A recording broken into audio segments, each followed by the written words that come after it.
sedikit Pak. Teman-teman semuanya. Ya, terima kasih kehadirannya hari ini. Pertama, saya sangat mengapresiasi pernyataan Pak Rahmat Gobel, ya, pendahulu saya sebagai Menteri Perdagangan, ya, bahwa impor yang saya lakukan, yaitu impor gula mentah untuk diolah jadi gula putih itu boleh-boleh saja, ya, sah-sah saja. Ya. Tidak ada aturan yang melarang. Ya. Saya kan dituduh melanggar aturan dengan impor gula mentah, ya, bukan gula putih. Ya. Jadi tadi Pak Gobel sangat jelas, satu saksi dari Kemendak juga sangat jelas, tidak ada aturannya. Ya. Dan bahkan Pak Gobel bilang ya kalau memang ada kebutuhannya ya sah-sah saja untuk gula mentah diimpor, ya, kalau itu yang tersedia. Kemudian tadi saya tertarik, jaksa penuntut mengatakan ya kalau tidak ada aturannya, ya, itu berindikasi tindakan tidak layak, meskipun tidak melanggar hukum. Ya, saya agak terheran-heran ya, karena setahu saya diadili di sidang atas dasar apakah saya melanggar hukum, melanggar aturan atau tidak, bukan atas dasar apakah tindakan saya layak atau tidak layak. Setahu saya KUHAP ya, atau dalam undang-undang pidana ya, itu orang tidak boleh dihukum kalau aturannya tidak ada.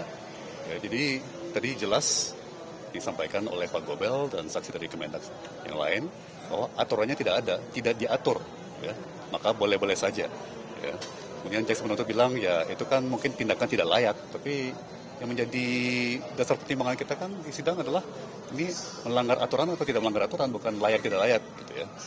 Jadi menarik tadi saya kira. Kedua, tadi, oh ya, kalau ada yang mau ditanyakan mungkin. Pak Tom, berarti penegasan sejauh ini dari keterangan dua saksi tersebut, ini artinya Pak Tom menilai bahwa ini keterangan meringankan Anda? Menurut saya sih begitu. Saya kira sangat jelas ya bahwa semua dilakukan sesuai aturan, ya. Dan tadi juga kita perjelas bahwa pertama Rakor Menko Ekonomi bukan punya fungsi dan tanggung jawab untuk menentukan jumlah impor, ya. Itu adalah fungsi dan tugas Menteri Perdagangan. Meskipun demikian, dalam risalah Rakortas itu jelas dicantumkan, diperkirakan ya total gula yang akan perlu diimpor itu di kisaran 1,4 juta ton. Ya, itu sangat-sangat jelas tertera di dalam risalah Rakortas Menko Ekonomi di Desember 2012. Pak, ada mungkin tanggapan tadi salah satu saksi Pak Rahmat Gobel ditegur karena sering menjawab tidak tahu dan lupa. Tanggapan Anda? Saya kira sangat bisa dimaklumi ya, karena ini peristiwa 9,5 tahun yang lalu, ya 10 tahun yang lalu.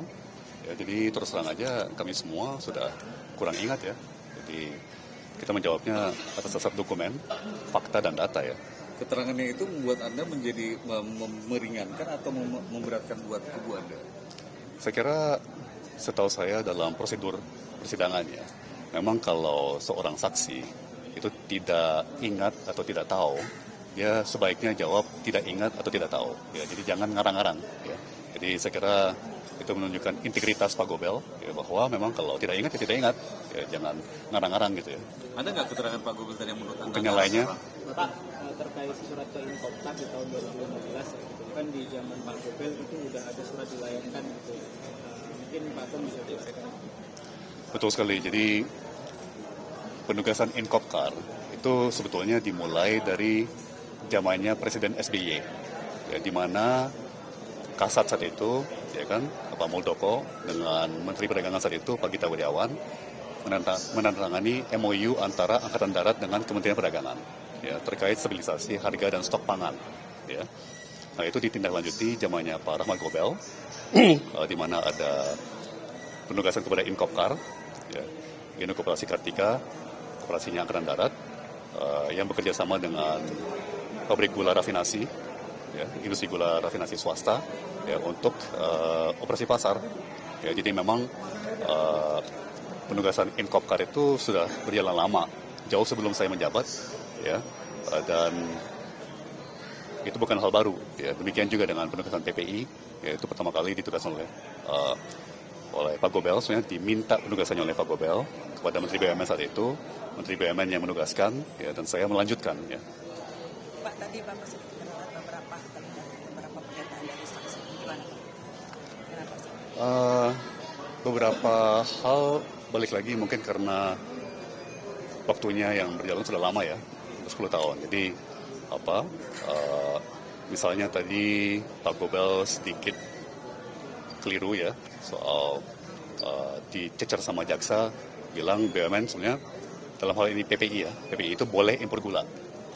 Ya.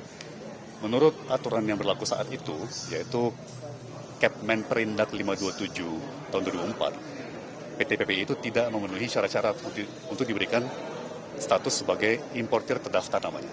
Ya, jadi maklum, ya memang juga sebetulnya bukan ranah menteri untuk hafal semua pasal-pasal seperti itu ya. Ini udah 10 tahun yang lalu, tapi tadi pada peluang yang diberikan, saya mengklarifikasi hal itu ya.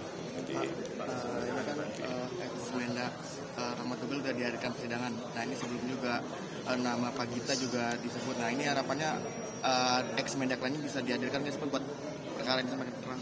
ya kita lihat perkembangannya nanti ya. Gimana jaksa? Ya, tergantung jaksa penuntut. Ya, Terima kasih ya semuanya.